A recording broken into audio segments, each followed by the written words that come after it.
من Ausbildung میکنم، یعنی میخونم کالج در آلمان، در گرمانیا. اوزم اومده سه برادر. آه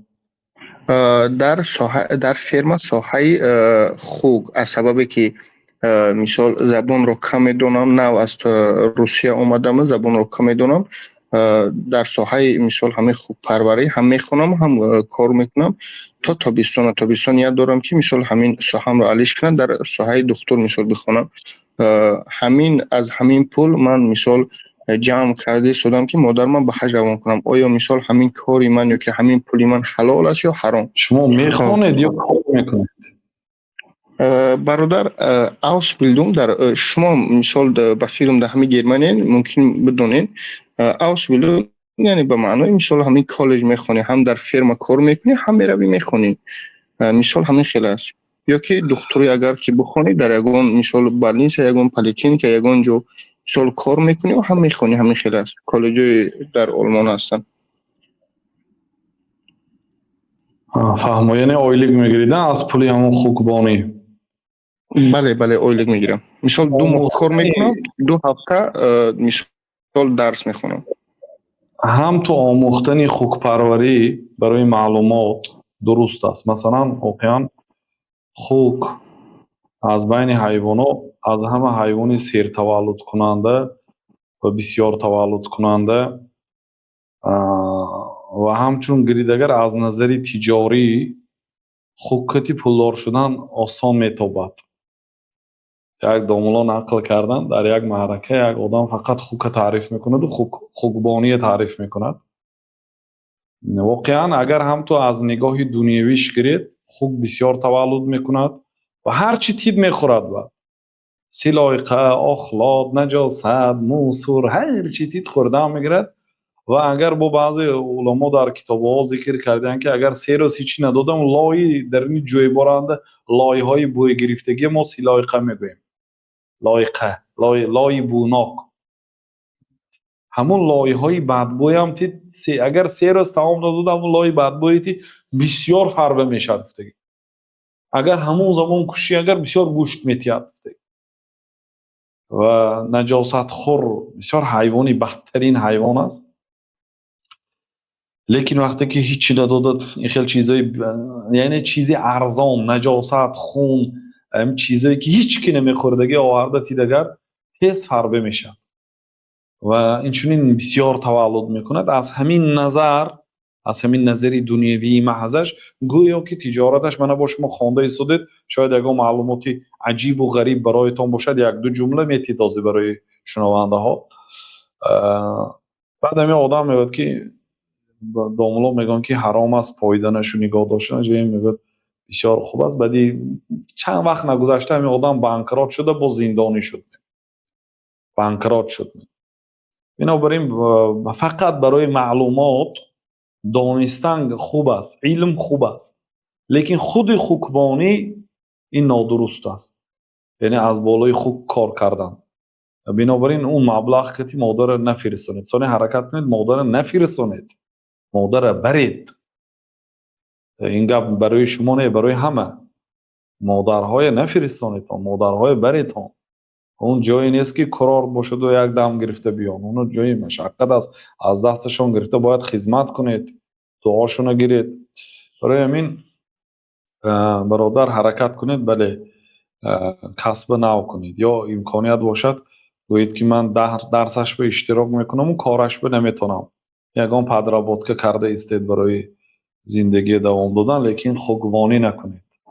برادر مثال همین این کاری من این خیلی است که ما اساسی مثال کار میکنیم، مثال در همون فرما کار میکنیم، از طرف همون فرما میرویم میخونیم. مثال مثل که در تاجیکستان کالجاس هست که باید تو خونی همون کالج، بعد دیپلم گیری، بعد 3 سال یا که بعد 2 سال یا 5 سال 10 سال مثال بعد رفته کار کنی. اینجا خیلی نیست. در اینجا مثال هم در همون فرما کار میکنی، همین مثال شف یا که همین مثال نچلی برده دکومنتات میسپره در همون مکتب، تو رفته هم میخونی هم کار میکنی. مثال یک مثال پولی معلوم در همین مثال 800 یورو 1000 یورو میگیری. مثال تو همون 3 سال خواندن، بعد 3 سال دیپلم که گرفتی بعد کار میکنی. درباره خود مثال چی بگم، مادر قطع همراه پدرم روان کردنی بودم. خواستم اول یک بار پرسم من چشانی سپریدگی هستم زگرم پاسپورت شان همشون سپریدم. راستی دو دیل هستم که اون کاری که خواستم پرسم از شما. نه یکم سوالم بود. حج باید یکی از شرطاش با پول حلال باشد. اذا حججت بمال لست تملكها فما حججت ولكن حجت العیر. اگر حج کنی به مالی که با راهی حلال به دست نآوردی تو حج نکردی ولیکن کاروان ها حج کرده است.